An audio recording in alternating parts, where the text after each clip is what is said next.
Good morning, everybody. Today is Thanksgiving, and I'm going to go ahead and start prepping the turkey for easy roasted traditional turkey. Um, Rhonda would normally be helping me on camera, but she's not ready for the day. Say hi, Rhonda. Hi, I'm still in my nightgown, so I'm going to stay behind the camera and help angle it and stuff. Hope everybody's having a good day. Anyway, so Rhonda's already washed out the sink, but we're going to be going ahead and still.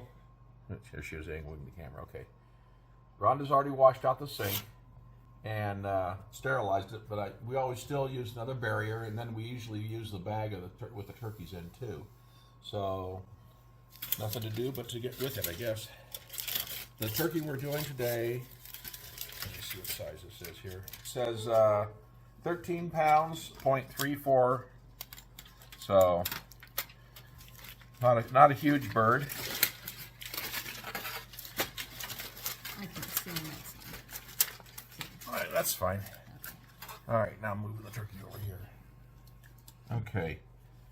Now when you're doing this, you don't want to go ahead and start slicing the skin all up. So as you can see right here, I'm just kind of cutting upwards. And that way I'm able to get the bag opened without too much bother. It's got slippery there. Okay. Now we got it. You just slid it right on around like that. Then it can tear, and all them juices and stuff like that go right down the sink. So you don't have to worry about those things. Now, there is some little bits of ice here and there. And I always go ahead and grab a pot, and we don't roast the turkey with the wings on it. We go ahead and pull those off. We need to have lots of juices later on for the giblets and from the giblets and all the wings and stuff like that. So we go ahead and we pop these things off. Oh man, this thing's not wanting to go apart this morning. There we go. Yeah, so we use the juice for gravy and for the stuffing. There we go. And if there's any extra, it's nice to pour it on the turkey itself. So pop those wings off there. And what I'm doing here, let me show you this way so you can see a little better. Cutting at the top of the armpit and then cutting down into it a little bit. And that goes ahead and allows me to pop that joint apart. You can see I just cut right around that joint. The other one I actually cut right through the joint. But anyways, so there's the wings off of it. What'll happen sometimes is the wings, you'll end up going ahead and burning them. So then on the bottom here, on the legs, there's this little flap of skin that they put on them. Sometimes there's a little metal thing or a plastic thing even. And you gotta free this up a little bit here. And you start pulling, like here's the neck, you can pull the neck out, that goes in the giblets thing.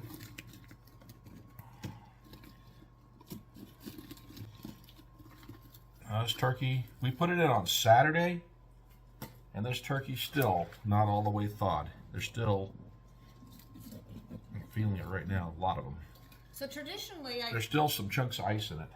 Traditionally, I used to do it on Sunday all the time, and then it would be a lot of ice in it. So Saturday night I put it in, thinking, oh, I'll have an extra 12 hours, so it'll be perfect. But still a little crystally, but it'll be fine because it's still, the rest of it's fine, right?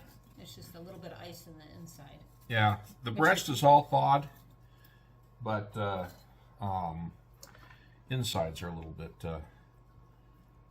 not thawed. And anyways, the other one I do is the tail is wrapped up inside this skin here too. And don't necessarily need the tail for cooking in the oven either. So pop the tail off, and then I make sure there's these little feathers that sometimes be left in. So a lot of the brands are real good, like Butterball's one of the ones that's real good. They usually have all those things taken out of there, where you don't have to worry about them too much. Oh, there's the oven. We just preheated the oven. Was it 375, Rhonda? No, 450. Or 450. Okay.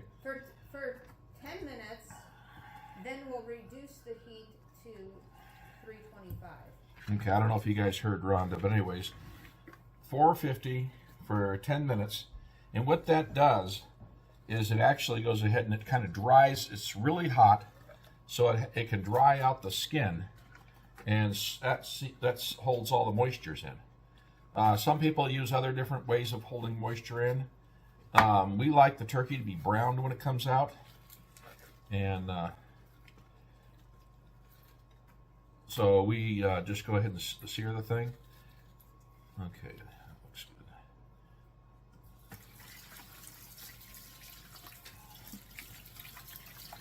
So I washed out the sink very well, and when I'm done with this, we're done with this turkey prep, I will re-wash the sink out very well. Now the gizzard, there's little bits of stuff here on it. I don't like going ahead and cooking it with that in there. They cut it out of there, they fold it over, but the gizzard is the muscle that goes ahead and they like crush their food with it. So, and then I guess there's no heart in this turkey. It was a heartless bird. Anyways, we also don't do the liver, and that way, if there is something they're going ahead and getting it, the turkeys are getting into, then you don't have to worry about going ahead and having that, because that contamination is going to be filtered out by the liver. So, anyway, so now I'm rinsing it off just a little bit, not a lot. Do you want me to get the pan close to you? Yeah, if you could swap spots over there and get the pan ready to go.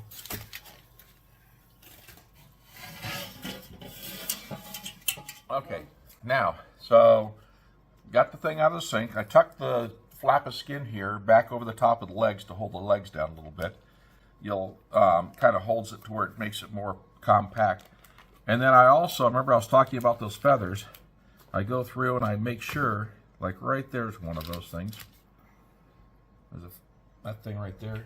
I double check and make sure that there's no little funky things left on the bird before I start going and doing anything here. Now what if they want to leave on the wings? What have you done in the past when we've left on the wings? I go ahead and I take a metal little pin and I pin them down to the edge of the breast. But in doing so, the breast isn't cooking evenly. So that's one of the reasons I take them off too. Anyway, so now I'm sticking a full stick of regular butter, inside the bird. And we don't put spices on the outside. If you go ahead and put salt on it, it'll actually dry the bird out. And so don't go ahead and put salt on the outside. Some people do a whole bunch of seasoning. If you're going to stuff your bird, that's a whole nother story.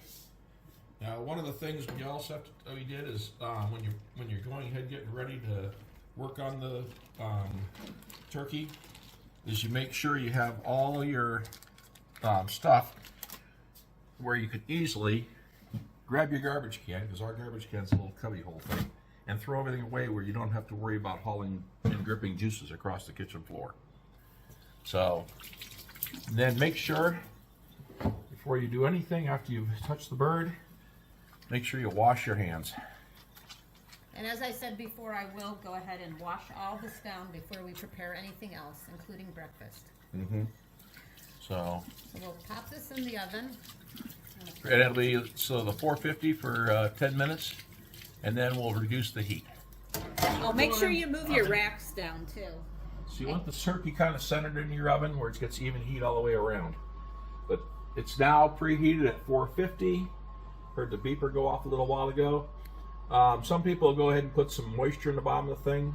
The butter, we'll go ahead and do part of that. We'll add some water here in a little bit when we reduce it. Okay, and so in 10 minutes, we're going to set a timer for 10 minutes, and in 10 minutes, we're going to reduce it to 325. Okay, so we have our soup pot full of all the giblets, and I'm putting some RO water in it. So now I've just gone ahead and I've filled the soup pot full of water just up above the top of where all those meats and stuff like that are in this stuff, of the wings and the neck and the gizzard and such, and with no heart. And then tail. Anyways, so we'll cook this, we'll simmer it over the stove for several hours, and that'll give us our broth that we need for the stuffing. Okay, the turkey's in the oven for the 10 minutes, but I wanted to go over the basic recipe of what we're doing here. So it goes into the oven for 10 minutes at 450. We preheated our oven, put it in there for 450. So right now, the outside of the skin and that exposed meat and stuff like that is searing, just like you do on a good cut of meat, like a good steak or whatever. Anyways, it's searing that outside, and it's holding all those juices and that moisture in. The extra butter inside, just an extra bonus. You don't have to do that. Some people stuff their birds and stuff like that. You still want to go ahead and do the 10 minutes of higher. Anyways, so after the 10 minutes is up, we're going to lower the temperature back down to 325, and then we'll be doing that for 12 minutes per pound on the bird. So to go ahead and figure that out, so you have, like this bird here, I remember it was 13.35 pounds. So you multiply the 13.35 times 12, and that gives you your amount of time in minutes that you'll have. Then divide by 60, and that gives you your amount of hours that you'll have in there. And that's just kind of a rule of thumb, depending on the temperature of the bird. Like this one had a little bit of ice and crystals and stuff like that on the inside, so it might take a little longer than that. But sometimes, if everything else is all thawed out, that gets heated up as the thing comes through. But anyways, one of the things you want to really worry about is, and we have a meat thermometer, we'll check it later on, we want to get that temperature on the bird inside a minimum of 140. We'd like to get it up to about 160, because that kills all the bad nasties that could possibly ever be in that bird. So our 10 minutes will be up pretty soon, and we'll go ahead and show you what it looks like.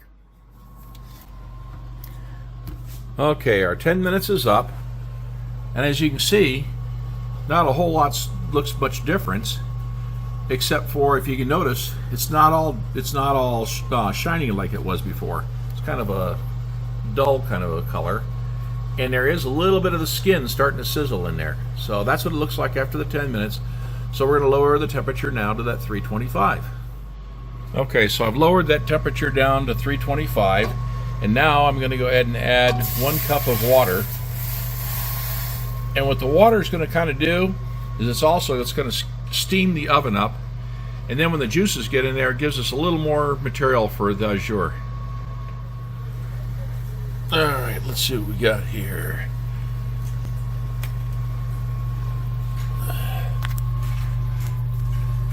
Looks like we're sitting at 165. Look at that gorgeous bird. Well, see, I'm shorter than you. See, this is an issue.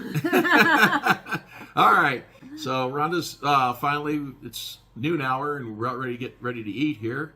And Rhonda's finally gotten a shower after working in the kitchen all morning long.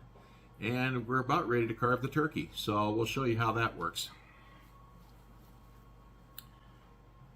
Alrighty. As you can see, it's still steaming hot in here. Amazing. That towel trick is really, really good. Okay, now I've got a pair of these things here.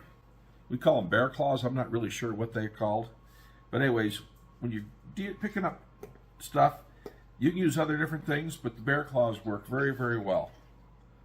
So now we'll set the turkey over here, and we'll set those down.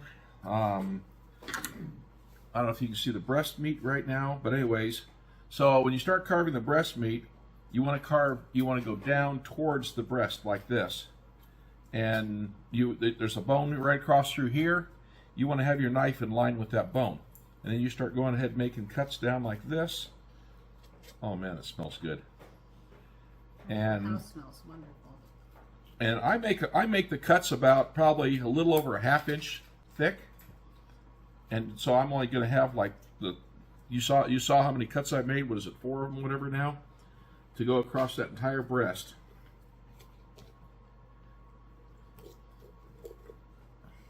And then you just work your way around the bone and down along the edge of the bone. It helps when you have somebody holding the Yeah, tray. it definitely helps having Rhonda holding the thing. Otherwise, he'd be really fighting it. Yeah, so there it is. Okay. Oops. There's a Had piece one of that I didn't quite cut down below, but we're not going for the Nobel Prize of looks. Okay, so a little piece of flap of skin. We're not going to need that any longer, so we can just take the knife and cut through that. This knife is very dull. I got to sharpen it. This meat is tender. It's not. This knife is making it look harder than it is. Anyways, just like we did on those wings on the front end, you just kind of go down the line, and that's all there is. Just that way. So, nice, tender turkey. You want to taste them? Yeah. You probably want a piece with the skin. I like without the skin. All right. Super Really good. good. Very moist, very juicy. Buttery tasting. Amazing. Actually, really amazing. But so easy, like you see, it's so easy to make. All right, so I hope you enjoyed this video. Thank you for those of you who subscribe to my channel. If you don't subscribe, please subscribe. Please like this video and have a happy Thanksgiving. Enjoy a delicious turkey that's so easy to make. Thanks for watching.